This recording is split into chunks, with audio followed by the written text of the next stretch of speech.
Well, we'd like to welcome everyone to our 30-second podcast. On today's episode of the Home Service Toolbox, we are joined by Mischa Fisher, and he is the Chief Economic Officer for Home Advisor, along with Angie List and Angie Home Services.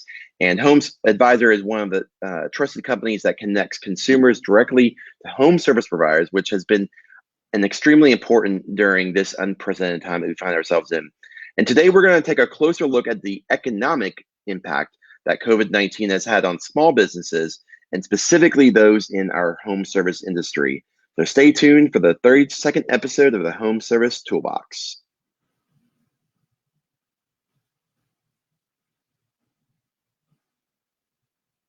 Welcome to the Home Service Toolbox, a podcast dedicated to helping home service providers.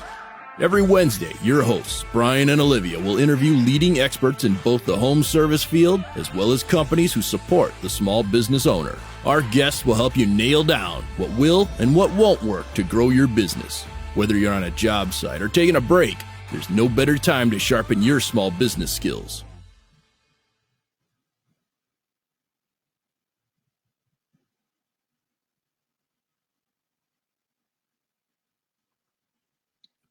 Well, Olivia, it looks like you have a new background that we were talking about last week. Did you make some move last week?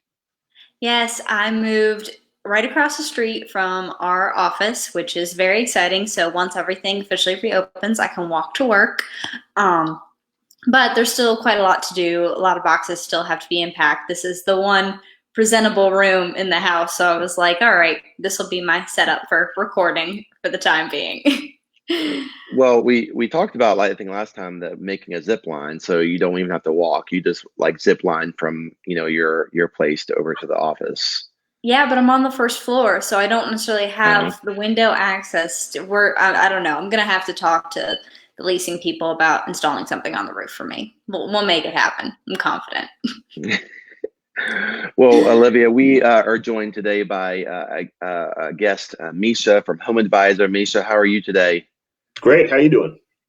We're doing well. We're doing well, and it looks like from pre-conversation, you recently moved as well. I think all three of us have experienced moving in the past little season. But you are, I think you were saying that you're in your guest bedroom. We're all remote. We all have different backgrounds. How is remote life for your business? Were you remote prior to all this, or is this something new for you and working with Home Advisor?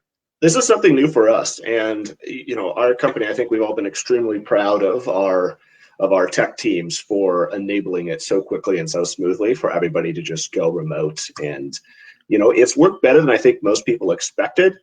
And we're all getting to know our own homes a little bit better since we're no longer spending all our time at the office. Well, I think that's an interesting point, and a great leading question.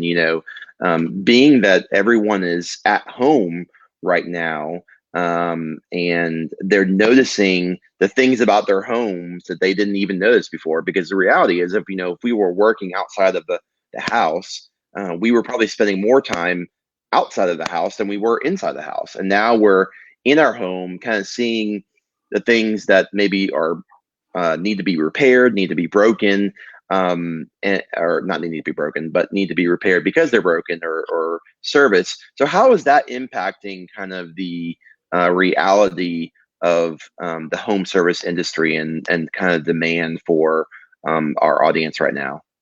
That's a great question. And I think the toughest thing in understanding what's going on sort of that broader macro perspective is that the most recent big economic shock that everybody remembers was, of course, the 2007 to 2009 Great Recession and the financial crisis. And that was centered around the home. And so and that was sort of unique to that particular crisis. And so everybody is now thinking, well, could we see a similar sort of situation here? But I don't think one can compare the two because the root causes of them are so different. And I suspect what most of your listeners have seen was that there was probably a pretty big initial shock to their demand in mid-March or so, right around the time the NBA canceled their season. That's when everybody went, oh, this is a really serious thing. And then they've probably started to see that recover over the last couple of weeks as consumers sort of step back into the water there. in terms of what's going on with home services across the board, the last recession, what happened was people's wealth, disappeared very, very rapidly. All that equity they built up in their homes and home values crashed. And as a result, that was a big hit to not only the home building and home sales industries, but the home service industry too, which is the one that we care about. And this is completely different from that in the sense that, home values are not deteriorating. The mortgage forbearance system is allowing people who have faced that economic shock of losing their jobs to put off having to make mortgage payments, which is a nice way to keep people in their homes and to protect, both people's living situations and also preserve home values across the board. And what it also is doing is it's driving up a certain amount of demand for home services because A, we're all spending more time at home, so we're just noticing problems. But B, it's also increasing the amount of utility, the amount of value that we get as consumers out of our homes. And so both those reasons are focusing our attention on, hey, maybe I should spend more time at home this year. I don't know what the summer's going to be looking like. Maybe, that family trip that we had planned is no longer going to happen, and I haven't been able to eat out at restaurants, so I can preserve, I can put some of that money back into the home. And that has, I think, been one of the reasons why this has been so different. And so for listeners, I imagine some of your listeners have probably seen their business return to almost the same volumes they had before, if not higher. For your listeners who are still looking at that volume that is, 50 to 60% lower than it was before, I would say hang in there. The consumer demand will return eventually. And the main thing is, if you have employees, take care of your people as best you can and make sure that you are ready to engage with consumers in every way possible. And so actually on the Home Advisor front, we've recently launched a couple of new tools to try and make that easier. We've launched both in-app video chatting as well as a payment tool to smooth both the beginning and the end of that project cycle for pros. So the idea is now you can engage with consumers remotely, and so you don't have to have the riskier face-to-face contact. The big plus side there being that that's actually a big time saver and a money saver for a lot of pros because you no longer have to drive around for house calls. And the other piece, the payment piece, is saving people writing checks and invoices and delayed payments and trips to the bank. It allows people to just, pay in app, and pros can get paid that way. So both of those things are recent pieces that we've launched to try and address that issue of consumer demand is still there. It's just a matter of making sure that you are ready to capture it. I mean, you're completely right because consumer demand definitely hasn't gone away during this time. And moving forward, do you think there are specific industries within the home service industry that are going to see even a surge in leads or potential new customer base moving forward into 2020 because they're spending additional time in their homes? Yeah, that's a great question. I think the most natural response is all of the outdoor projects that people can do, right? So this is one where the weather's getting nicer across the country and people can really focus on making their outdoor spaces family ready or there's never been a better time to put in an outdoor kitchen, for example, right? Because restaurants are still not necessarily open in most parts of the country and weather's getting nicer. But in the long term, I think everything is going to face it. So what if, for your astute listeners who sort of pay attention to the housing numbers, the housing numbers for new home construction came out yesterday, and it was a 30% month-over-month drop in the month of April for new home starts. So this is the start of completion of construction, and about a 20% month-over-month decrease in permitting. And home construction will recover because there's still underlying demand for new homes. But the lagged effect of that means that we're going to, in around 9 to 12 months, the rough period of time it takes to construct a home, we're going to have a shortage of new homes being completed in that time frame. And that's coming right into the 2021 season. And that is going to result in higher prices for new homes, all else equal, because there's going to be fewer of them. And that's going to cause people who are in the market for a home to bid up the price of new homes that are coming on the market, but also existing homes that are already there. And that can actually boost something like remodeling. And a lot of people have thought remodeling might be impacted as a result of COVID, because it's harder to have somebody working on your home when you're in there, and it's more of an intimate face-to-face thing.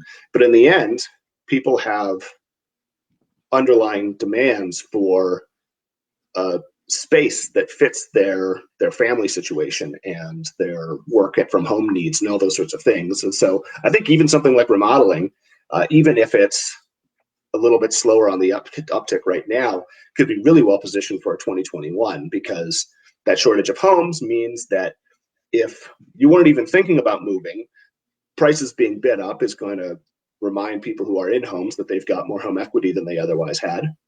And that can help pay for a remodel. It can also result in people who were planning on moving but see the price of homes saying, well, I'm going to remodel instead because the price of homes is being bid up, so I'm just going to remodel rather than moving. And it can also result in people who have to move into a new home saying, well, the price of homes have been bid up, so I'm going to go into a cheaper home and just remodel it to suit my needs. And so for all three of those reasons, even something like remodeling could face an uptick. But right now, I think across the board, I suspect most of your listeners who are doing a lot of outdoor projects are seeing that a lot of their work has returned to normal. Obviously, if an HVAC goes out and the weather's getting nice, I mean, that is something that consumers really need to have fixed because they're spending more time at home. And if your AC goes out, that's not really something that's optional to have working in good parts of the country. I know we've been using ours, and we're in Denver, which isn't, as hot as other parts of the country. And our AC system has been getting a lot of work over the last week or two. So it's been across the board. Well, I think it's really interesting, and I think it's really helpful and encouraging for our listeners.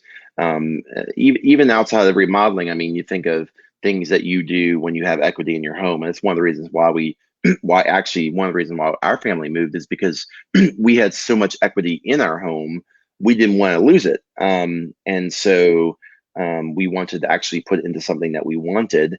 And so I think it's going to be helpful for our listeners to understand, okay, how can they pivot and take advantage of things that people are going to be doing to invest back in their home. I mean, even a roof, even HVAC are not traditional, remodeling, concepts, but those are obviously very important pieces to invest in when you're trying to sell your home.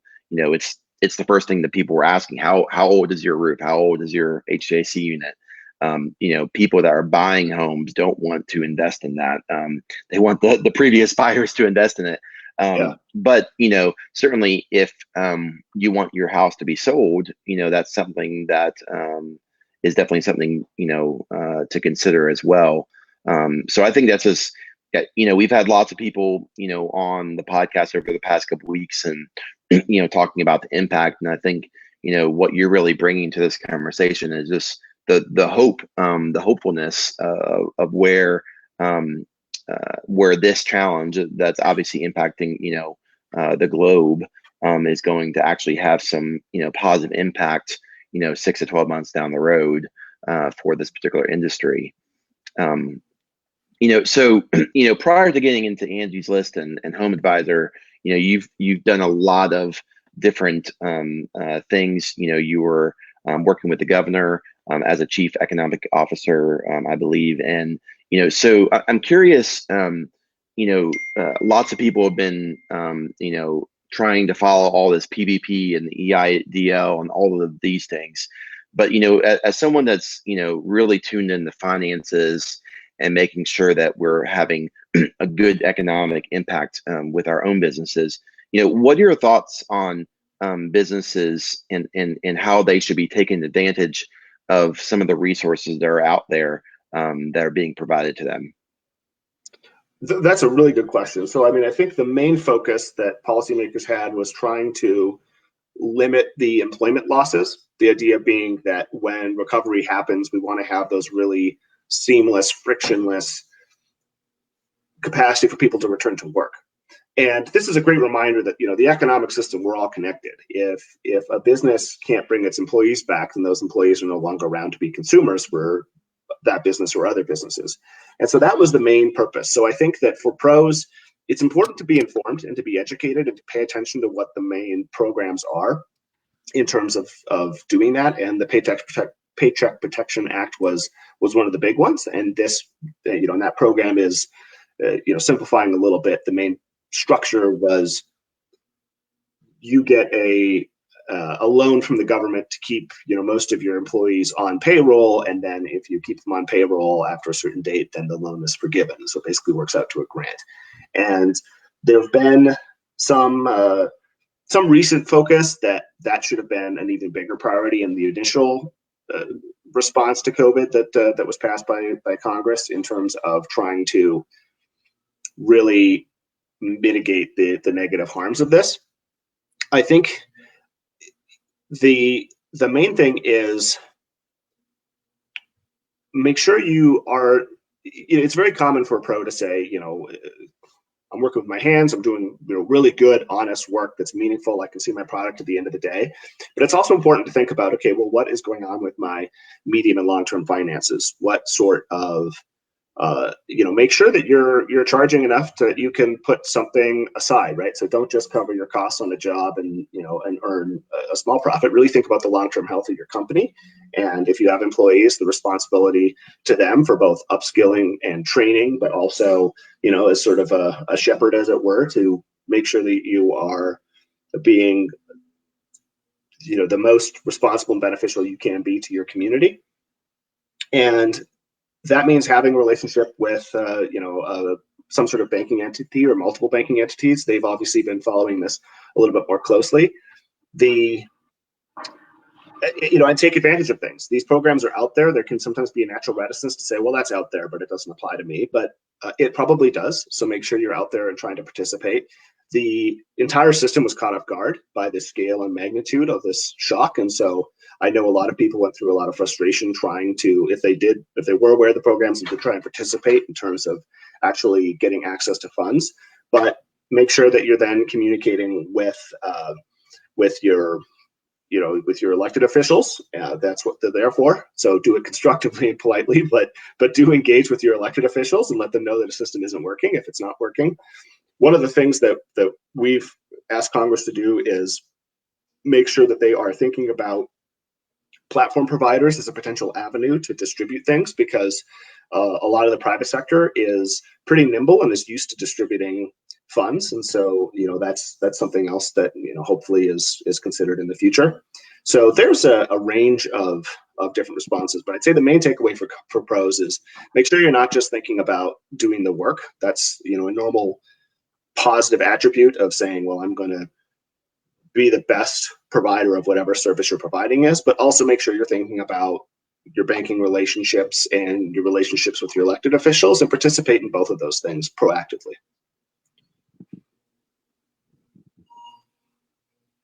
That's really great. For small business owners or home service providers who might not have qualified or been accepted for some of these federal aid loans, besides maintaining contacts with their local government and the federal government, what things do you think they can do during this interval of time to sort of stay on top of things and keep their finances in order until business starts to balance out? I think, as always, look for the areas of inefficiency and make sure you are thinking about the ROI of every dollar that's going out the door. But also, think about how you can pivot to attract more consumer demand.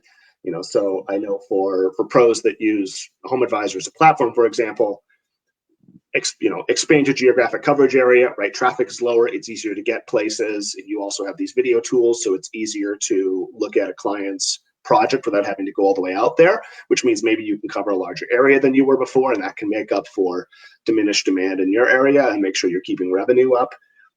Also, make sure that that you're continuing to think about, medium and long term, what your project mix are and whether or not you can pivot out to doing other types of projects that you weren't traditionally doing before. And obviously licensing can complicate that in some areas depending on the nature of the task, but still make sure that you're proactively thinking about all those things. And then also, explore multiple banking relationships too, to make sure that, you can, get any holdover assistance that you might need. And it's, there's never been a better time to make sure that your bookkeeping practices are sound and that you're really, thinking about yourself as an entrepreneur, not just as a service provider, but as an entrepreneur who has a business and that whole business system. I'm glad you mentioned the tech part. You mentioned that earlier in that conversation, but I mean, we've spoken to multiple, different people on the podcast, and being that we're a tech company, we live and breathe, with video chat and, technology. But, as you said, pros, home service providers are not necessarily used to necessarily using tech as a form of communication, from a video standpoint. And so, I think the businesses that are choosing to embrace this and still do quoting, but in a unique way, are really going to benefit because, as you said, if you look at your margins, how much time and energy is wasted on going out giving a quote that does not, ever turn up. And the reality is you got to quote. You can't get away from quoting to get business.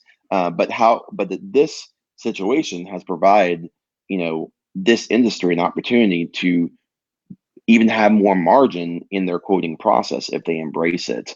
And so for those businesses that are just like nervous to think about, because, as I mentioned earlier, I just moved, I'm doing some renovations, I'm doing some on my own, but I'm hiring some people. And it's been interesting to watch this process. Those that are like, I have to come to your house, and those that are like, well, just tell me about the project, send me some pictures, can we jump on the video? And I can tell you, the people that are on the video side and more engaging in that way, are getting the work from me. And so as a consumer, that's interesting to me. But obviously, some service providers are just like nervous about that. So, Yeah. what are some things that you can kind of say to kind of get people over that hump, um, to really embrace something new for them?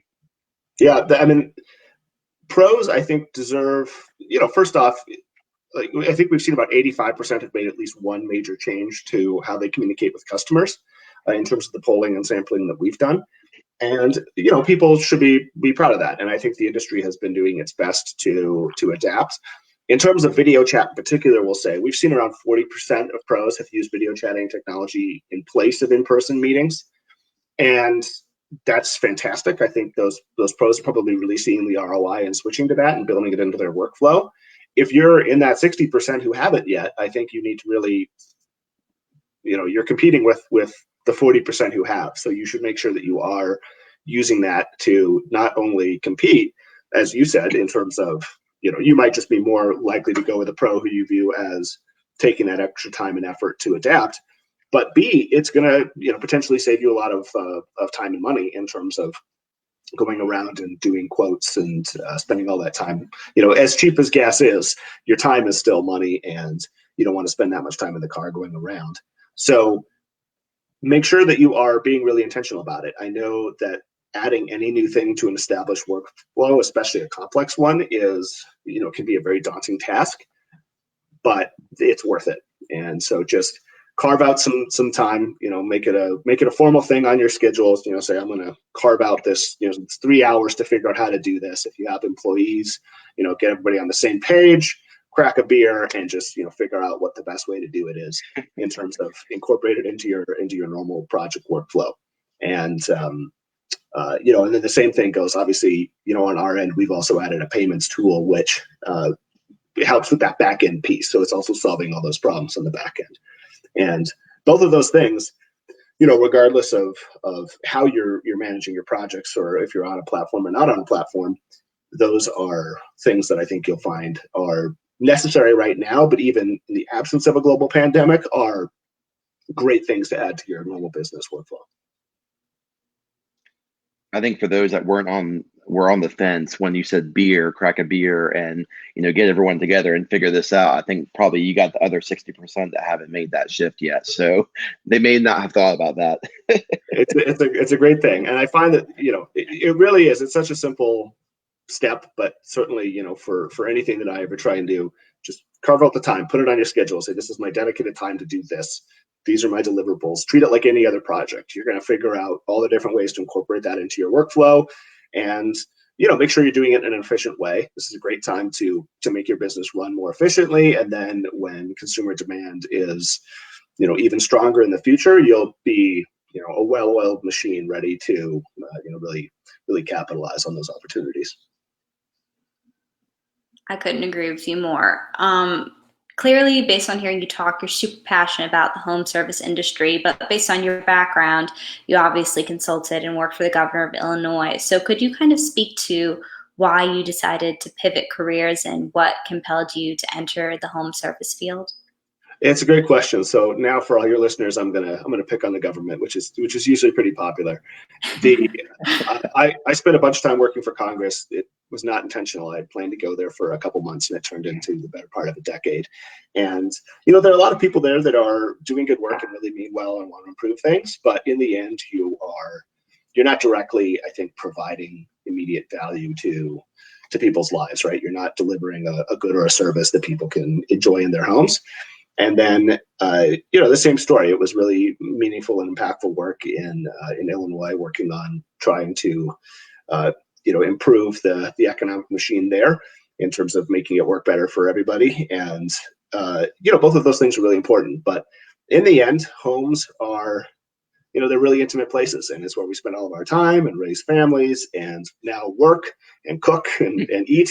And so, operating, I think people should be really proud of the home services industry. It doesn't get as much attention as home sales or home construction, but in the end, those things are sort of one-off transactions. But home service it's a service economy. It is something that is repeated and has a direct, people immediately receive the benefit from it, and the consumer dollars that are spent are going directly into people's pockets, right? I mean, mortgages are really important, but they're mostly debt changing hands. It's not dollars going directly into somebody's pocket, whether that's a service provider doing the service or a manufacturer who just created the good. And so there's a really compelling story to be told there. And it's really important that we look at the 120 plus million occupied housing units in the United States and say, hey, this is a big, robust service economy, and taking these structures and protecting them as financial instruments, protecting their value is important. And it's also really important that we optimize them for how we live and work and raise families and all that sort of thing.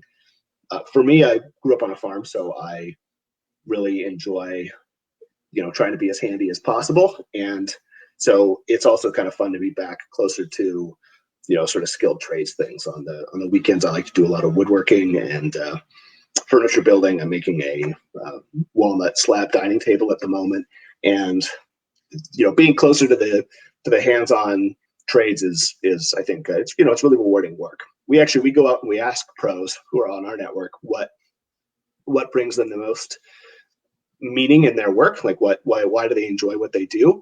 And overwhelmingly, people say it's the value in their work, not necessarily, they like the pay, but what they really enjoy is the value in the work they're doing. They're not, sitting in front of a computer all day. They are outside or inside, wherever they're doing the work, but they are out and about doing constructive things with their hands and seeing themselves build or maintain something. And that's really valuable and rewarding, I think, just on a human psychology level.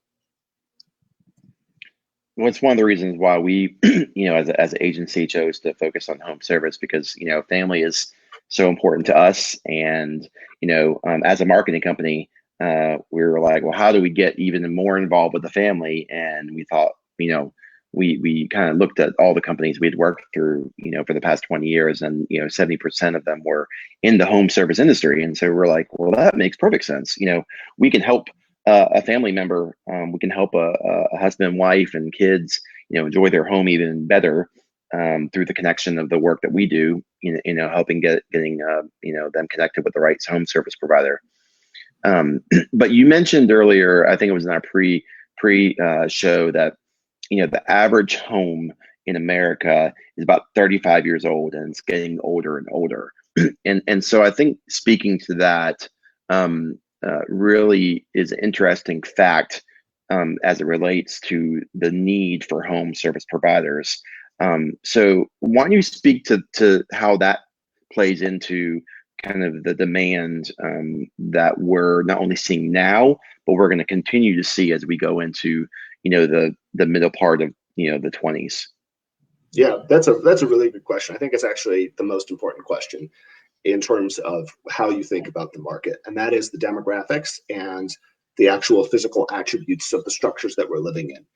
So, as you said, depending on what part of the country you're in and whether or not you're looking at high rises or single family homes, your average age of the structure that we're living in is between 35 and 50 years old, depending on how you kind of reclassify or bucket those or look at different parts of the country. But the main thing is that none of them are 5 years old, right? None of them are 0 to 5 years old. That's a very, very small subset of the overall number of housing units that are out there. So most need seasonal maintenance and upkeep and preventative maintenance to prevent minor issues becoming major ones.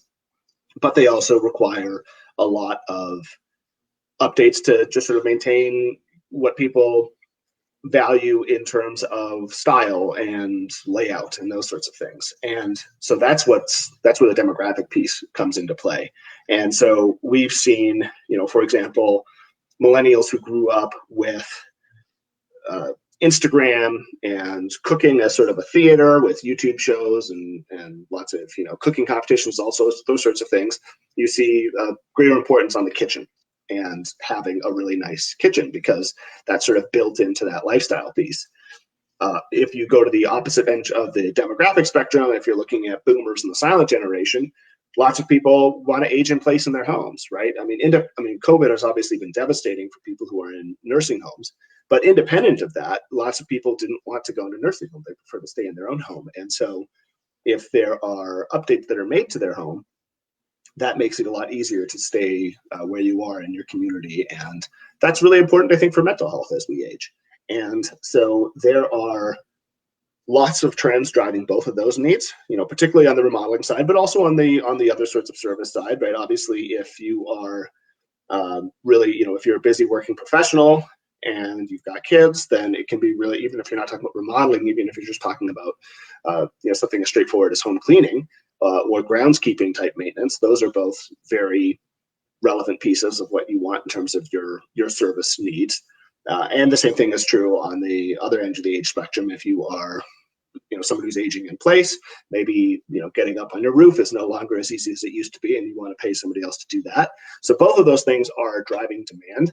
And in addition to that, the sort of stylistic pieces, there's also the underlying economic demand. We see millennials, for example, as a cohort, or are more than twice as likely as any other age group to say financial ROI is the primary driver of why they're renovating and updating their homes. And that's because as a result of the last recession and outstanding student loan balances and all those sorts of things, millennials as a cohort are not doing as well as prior generations in terms of wealth accumulation. And so for them, there's a certain amount of demand that's being driven by the need to boost their overall home value to get that equity bonus. So there's a bunch of different things that are driving it, and those things aren't changing. So I think that the outlook for home services is still really strong going forward. What's one thing that you wish entering the home service industry after your previous background you knew entering the field that you can share with our listeners?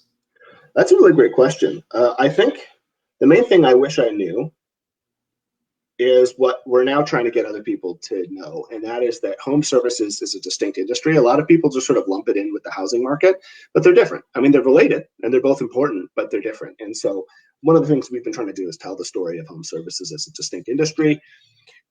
As I think I mentioned at the beginning, we put out recently, if people go to homeadvisor.com/research, they can pull up some of our market research that we put out there, and there's consumer insights and insights on the service pro side. So there's insights on the whole market. And so we put out a new estimate that the market's around $506 billion coming into 2020. Obviously, we'll see how consumer behavior shapes up over the year in terms of what the size is going into 2021. But that's a little bit bigger than previous estimates. And so that's one big part of the story, is that this is a big industry and there's a lot of positive spillovers. And so I wish I had known that just as a general person going around life. And so we're trying to make sure that everybody starts to think that way in terms of recognizing we all have to live someplace, and that place should be, it should be making you as happy as possible. And it should serve you as a tool to raise your family or to, whatever part of your life cycle you're in, whether it's as a young single person or as an older single person or as somebody who's retiring or raising family, whatever you're doing, the place that you live should really serve you really, really well. And so I wish I had a greater respect for that going into the industry. I completely agree. As a new person who just relocated, I mean, I had no idea the value of home services and maintenance and caring for something as much as I have. And I'm not even a homeowner, I'm just renting.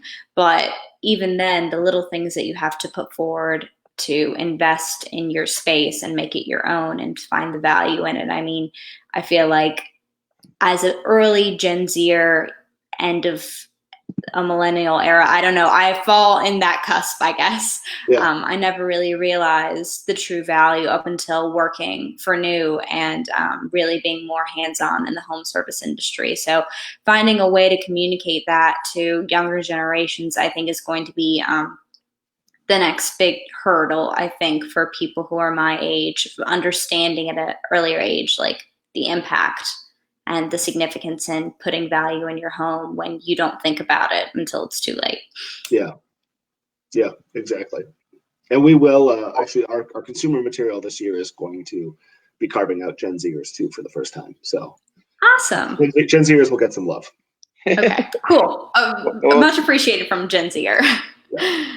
Well, speaking of that data, I want to bring your website up, and if you just want to point to just a few things, that maybe people could find on here to really help them, dive into some of the things we're talking about. Sure. Yeah. Thanks for pulling that up. So obviously, top line, we try and break out what are the main numbers that you want to care about as somebody who's operating in the industry. So the four that we chose to highlight are, we update these as frequently as we can update them. The size of the overall market, so 506 billion is the 2020 estimate.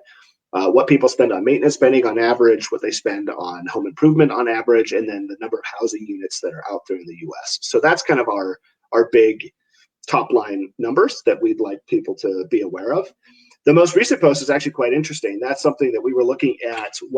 How do people prioritize maintenance versus remodeling spending? Because right now, obviously, there's been some talk about, well, what's remodeling doing versus maintenance spending? And so we actually break out in there how for every additional dollar that somebody earns, how do they allocate that between maintenance and improvement? And households below 75,000 put significantly greater weight on maintenance than households above 75,000. And we think that's actually a really wise budgeting point on those households, because maintenance is really important to sort of preserve the value of an investment, but also to prevent a really expensive, costly emergency repair. And so it's one of those things that people don't talk about, but it's one of those wise budget decisions that individuals tend to just make. And so, so that's on there. If you look at that mapping the drivers of home service spending post on your top right, that's an interactive map that people can get by state. And so you can toggle what some of the major demographic drivers of things. So if you zoom in there, you can click on age or income or divorce rates or commute times, and all those things are going to sort of impact how people choose to engage with their homes, right? So commute times probably means people are living in bigger structures farther away from downtown, which means more yard work, more rooms, those sorts of things. Divorce rates are going to impact your household formation. So that's the sort of material that we're making available to people. Well, that's great. I mean, for me, I love data, and everything that we do at New is driven by data. So I think it could be really encouraging for even our own team to be able to dive into this, because you mentioned that the different ages have different things that are important to them, and I think that's going to be really helpful for home service providers as they're creating content. Knowing who they're talking to, if they have a wide range of audience, from millennials to baby boomers, that you described a wide range of cares and needs. And so I think really paring down the content and the marketing for your own business is going to be really important, because they have different needs. I never really thought about the whole YouTube TV show watching kitchen thing, but that really makes sense, and that's just an interesting thing. I think another thing, you talked about aging in place. You have a situation where, maybe you had a 2-story home and now you need to be thinking about how to bring your bedroom downstairs so you can not necessarily have to climb those stairs. My mother had knee surgery, and she's relatively young. I mean, she's watching. She's turning 65 soon. She'll hate me that I tell her that, but the reality is, she really struggled. She had to be downstairs in her living room and not very comfortable place for a month or two as she recovered from that. And so I think knowing your audience is going to be really important, and understanding, just like as you said, Misha, just understanding what these demographics actually really want from a remodeling or maintenance standpoint.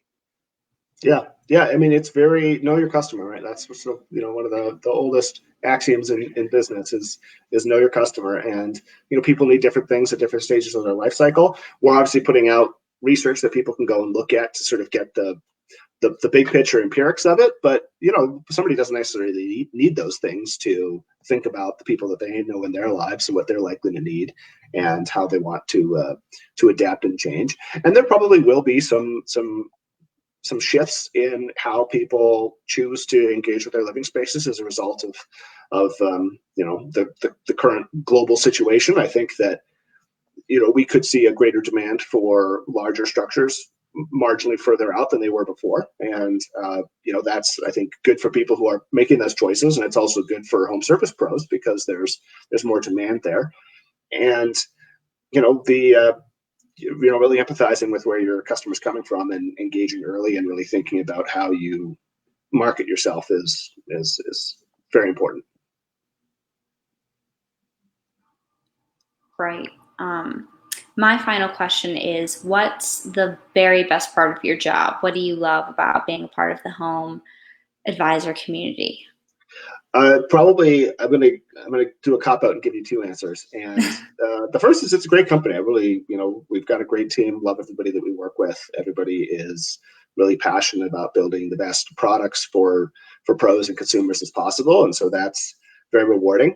But the other number one answer is the industry, right? It's a great thing that is, we all have to live someplace, right? This touches everybody, and doing that as efficiently and as good as possible to sort of maximize the amount of consumer good we do is really rewarding, and it's a lot of fun because who doesn't have an opinion about the living space they're in, right? We all have opinions, and so it's a lot of fun to get to engage with those things. Well, Misha, thank you so much for joining us, and taking time to, out of your, day-to-day life, in your home, not in the office right now, just be able to share your wisdom and your data and just encouragement. I think that that's one thing I kind of took from this entire, episode, just the hope that we can see, moving forward from, data trends for this particular industry. So, thank you for sharing your wisdom. Well, thank you both for having me so much. This is a lot of fun. Well, on next week's episode, we're going to be interviewing Samantha Held, the corporate sales manager for Postcard Mania, and we're going to unpack how going a little old school. Back before we just when we started our business, we were a printing company, and we recently sold our printing division. But direct mail campaigns are still a great way to get in front of consumers and can set a really positive tone as you consider to reopen your door and get back into their home. So we're really excited to have Samantha from Postcard Mania on our episode next week. And as always, if you guys like the content we put out every week, please follow us on our Facebook page. You can find our episodes on Spotify or Apple Podcasts. And if you have any feedback or reviews, please leave them in the comments. We really appreciate anything you guys have to share with us. And until next time, we'll see you guys. Break time's over, but thanks for listening to the Home Service Toolbox. Keep your marketing toolbox up to date by subscribing to our podcast. We'll be here every Wednesday hammering out solutions to help your business.